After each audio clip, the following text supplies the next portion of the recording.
concluded that we've discussed this enough, but I do have exercise one prerogative so we can vote. I want to go back to the Political Issues Committee because that's one of the concerns I have. Let's assume that there's an issue on the ballot. Two. And let's assume that I want to be for it or against it.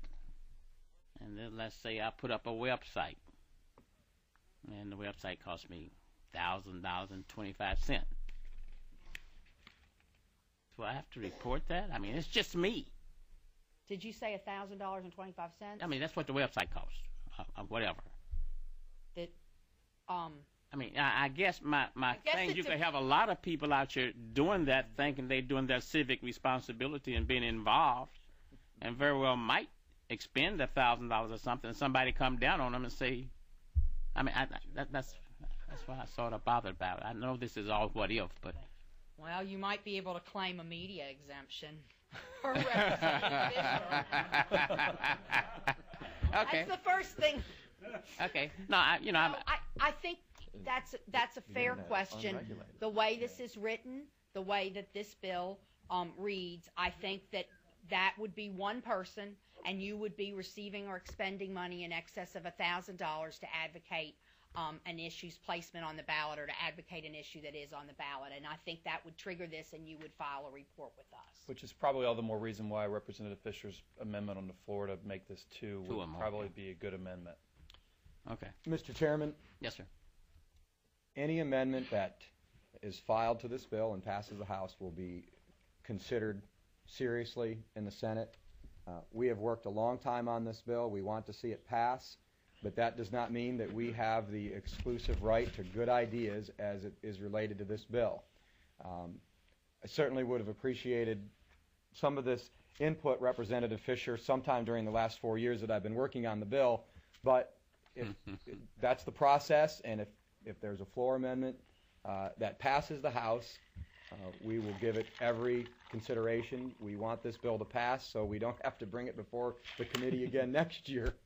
And so I appreciate the indulgence and the excellent good questions from members of the committee, and I ask for your support on Senate Bill 62. Madam Secretary, call the roll. I don't have a motion, do I? We have a first. We don't have a second. Oh, we do have a motion. Do we have a second? Western. Representative Western seconds.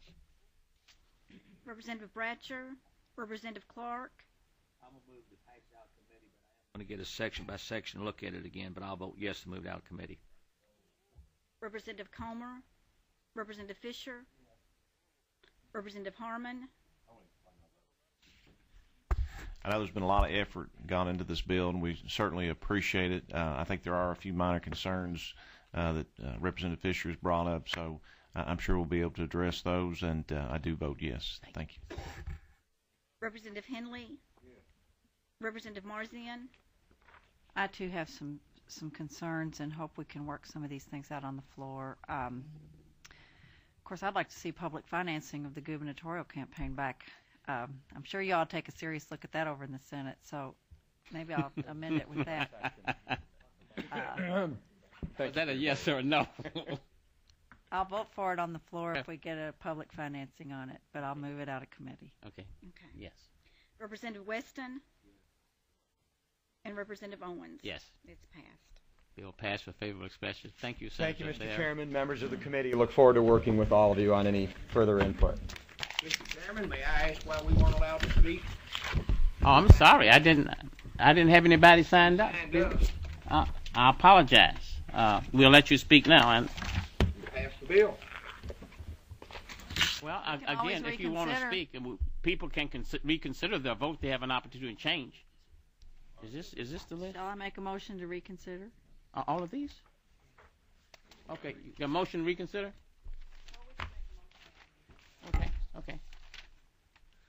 Oh, this year. Did you state your name and the organization you represent?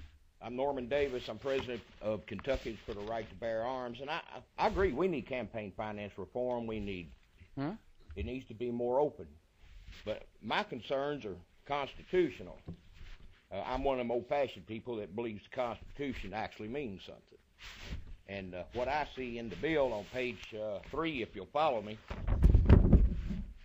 page 3, line 9, if our group was to put on a website or endorse a candidate, are we going to have to report?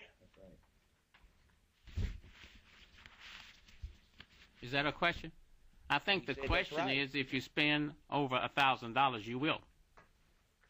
As you brought up earlier, what we have is webmaster you pay. You have your fees to the server. I mean, $1,000 is nothing in electronic, digital age. It's just something you have to do. And if we put our endorsement for, we'll say candidate A is more favorable to us than candidate B, we've got a problem. And that's not right. When the media can come out and editorialize, commentary, the whole bit, and then we have to file, and they don't. They put up the same websites, paid probably more than we do. They don't have to file. They can editorialize, and we can't. Whereas in a Constitution, our very own Constitution, it tells us in sections 1 and 8, again in the corporation part, 390, 190, 195. Pardon me, broke my glasses, but page in your Kentucky Constitution, it tells us, section 195, that exercise of police powers of this Commonwealth shall never be abridged nor so construed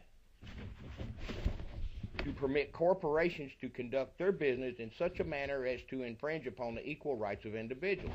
Well, if that's not, I don't know what is. Section 1 of our Constitution, our very own Constitution, tells us, Section 1, the right to life, liberty, worship, pursuit of safety, happiness. All men are by nature free and equal. Men. Corporations weren't even a person under law till some 70-some years later, 80 years later, and have certain inherent and inalienable rights, among which may be, and go down to the 4th, the right of freely communicating their thoughts and opinions. This is stepping on that. Section 8 of the Constitution, printing presses shall be free and equal to every person. Every person. That's a little bit of difference here. I see a difference. I hope you ladies and gentlemen do. And then thank God for section 26 because any laws made, they're inviolable under section 26 of the Constitution if they can conflict with our Bill of Rights. Now, I'm all for you doing something about campaigns, campaign finance, campaign reporting. God knows we need it. But to make us have to file, if we endorse, or if Right to Life endorses, or if, I don't care who it is, if they endorse someone, that's not fair and equal. We're being discriminated against.